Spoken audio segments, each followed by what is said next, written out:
Prestige clip-on cooker பத்தி review பார்க்கலாம். இது நான் யூஸ் பண்ணிட்டு இருக்க Prestige பிராண்டோட stainless steel clip-on cooker. Cooker மூடி பிரஷர் குக் பண்ணும்போது யூஸ் பண்றது. அதுக்கப்புறம் இதை நார்மலா கடாய் மாதிரி யூஸ் பண்ணிக்கலாம். அதுக்கு ஒரு கிளாஸ் மூடியும் கொடுத்துருக்காங்க.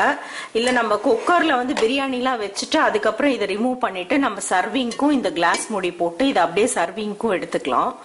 என்கிட்ட கொஸ்டின் கேட்டிருந்தாங்க, இந்த கிளிப் ஆன் குக்கர் வந்து இப்படி மூடி வச்சுட்டு நம்ம சத்தம் விடும்போது இது வழியா தண்ணி எல்லாம் வெளியே வருது, இந்த குக்கர் வெயிட் வழியா தண்ணி எல்லாம் வலிஞ்சு வருதுன்னு சொல்லிட்டு அதுக்கு நான் இதுலயே ஆன்சர் பண்ணலாம்னு நினைக்கிறேன்.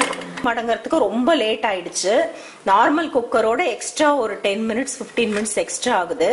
அதனால அவ்வளோ நேரம் ஸ்டீம்ல இருக்கிறதுனால நான் ஓபன் பண்ணி பார்த்தபோது பிரியாணி நல்லா அடியில ஒரு 1 இன்ச் அளவுக்கு ஃபுல்லா தீஞ்சிருச்சு.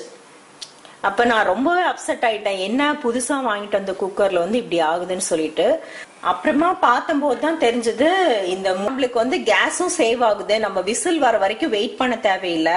இந்த மாதிரி ஸ்டீம் நல்லா மேல ஸ்டீம் இதுல வந்தோடனே நம்ம வெயிட் போட்டுட்டு ஒரு 2 நிமிஷம் கழிச்சு ஆஃப் பண்ணாவே அந்த ப்ரெஷர் அதிகமா இந்த மூடி வெயிட்டா இருக்கறனால உள்ள ப்ரெஷர் அதிகமா இருக்கறனால கரெக்டா குக் ஆகுது. பிரியாணி ரைஸ் அந்த மாதிரி இதெல்லாம் கரெக்டா குக் ஆகுதுன்னு சொன்னாரு.